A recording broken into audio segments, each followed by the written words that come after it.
Bismillahirrahmanirrahim. Assalamualaikum warahmatullahi wabarakatuh. Perkenalkan, nama saya Sruniani Samanusakerti. Di sini saya akan menjelaskan beberapa materi yang telah saya resum dari mata kuliah Prophet Leadership, yaitu dari tentang kepemimpinan, ekonomi, serta politik di masanya Rasulullah Shallallahu Alaihi Wasallam. Ya, sebagaimana lumrah diketahui bahwa Rasulullah SAW merupakan pribadi yang sangat penyayang kepada semua makhluk. Rasul juga dikenal sebagai sosok pelindung dan amat mencintai keluarganya. Dalam hadis yang diriwayatkan oleh At-Tirmizi, Ibnu Majah, dan Ibnu Hibban, Rasulullah SAW bersabda, khairukum li ahlihi wa ana khairukum li ahlikum, yang artinya yang terbaik di antara kalian adalah yang terbaik terhadap keluarganya, dan aku adalah yang terbaik kepada keluarga.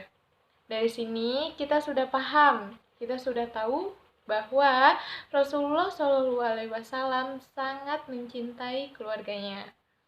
Keakraban beliau kepada keluarga terlihat jelas dalam berbagai kesempatan dan diabadikan dalam tangkapan hadis yang diriwayatkan oleh beberapa perawi.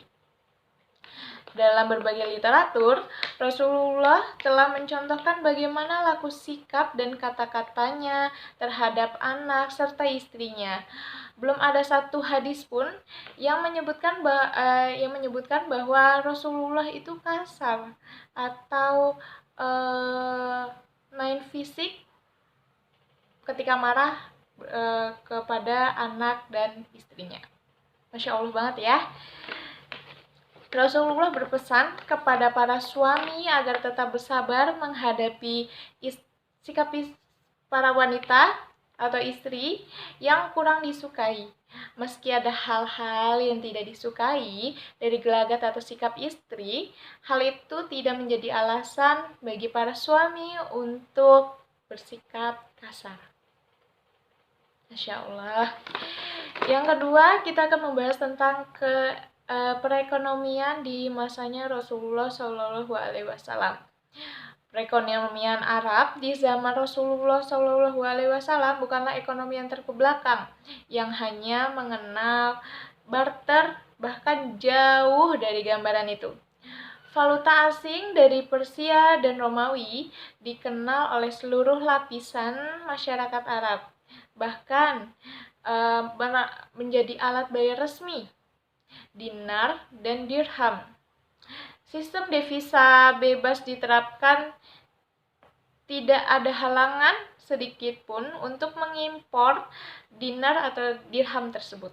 Wah, guna menjaga kestabilan ini, ada beberapa hal berikut yang dilakukan, yang dilarang untuk dilakukan, yaitu pertama, ada permintaan yang tidak real. Kedua, permintaan uang yang hanya keperluan transaksi dan berjaga-jaga. Ketiga, penimbunan mata uang atau sebagaimana dilarangnya penimbunan barang yang juga dijelaskan pada Quran surah At-Taubah dari ayat 34-35. Yang kelima, ada transaksi talaki rukban. Transaksi yang berasal dari kegiatan tersebut, yaitu kegiatan pencegatan penjualan dari kampung di luar kota untuk mendapatkan keuntungan dan ketidaktahuan harga. Distorsi harga ini merupakan cikal bakal dari spekulasi. Transaksi kalibi yaitu bentuk transaksi maya dan tidak tunai.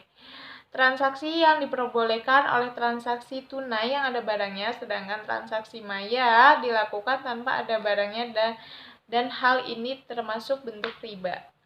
Nah, lalu yang terakhir adalah dilarangnya segala bentuk kegiatan riba.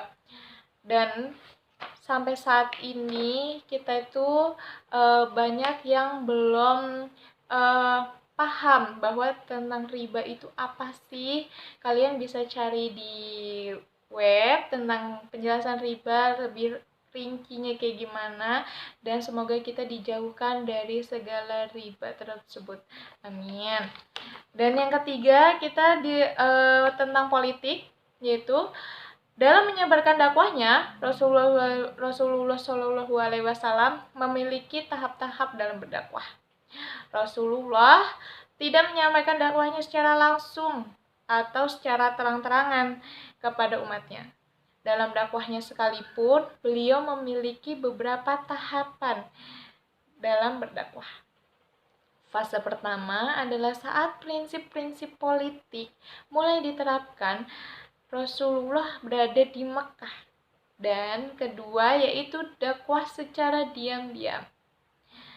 Prinsip politik yang diterapkan Rasul saat berada di Mekah yaitu pembentukan mental manusia berdasarkan prinsip Islam, yaitu kondisi penduduk Mekah yang terbagi antara tuan dan budak, kaya dan miskin, membuat Rasul merenungi kondisi keterpurukan.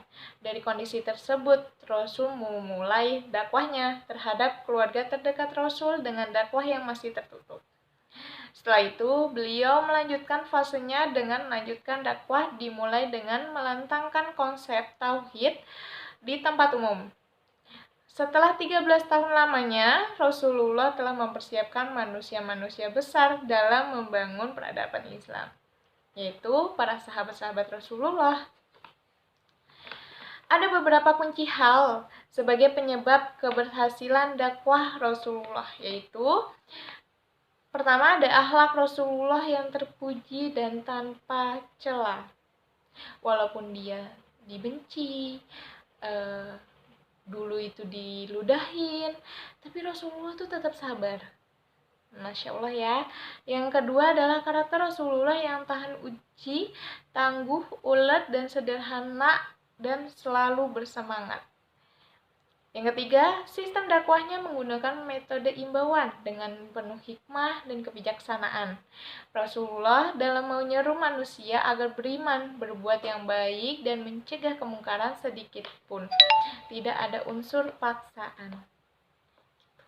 Jadi Rasulullah itu mengajak para umatnya tanpa ada paksaan. Ya sudah, Rasulullah berdakwah, yang mau dengerin alhamdulillah, ya enggak, ya Rasulullah tetap berusaha tetapi tidak memaksa gitu. Lalu selanjutnya ada tujuan perjuangan Nabi untuk menegakkan keadilan serta kebenaran, yang serta menghancurkan yang batil tanpa pamrih kepada harta, kekuasaan, dan kemilau dunia. Prinsip persamaan, Rasulullah bergaul dengan semua orang. Tutur katanya yang lembut dan menyenangkan dalam bergaul.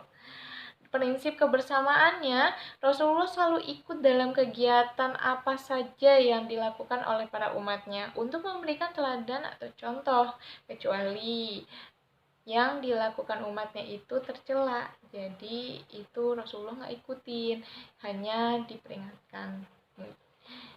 Dan mendahulukan kepentingan dan keselamatan umatnya.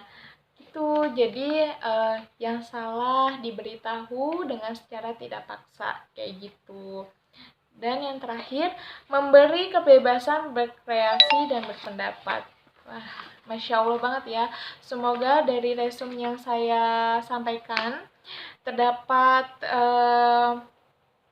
pesan-pesan singkat bahwa kita sebagai umatnya patut bangga mempunyai tuntunan seperti Rasulullah karena akhlaknya yang begitu mulia. Semoga kita bisa menjadi umat yang terbaik di sana.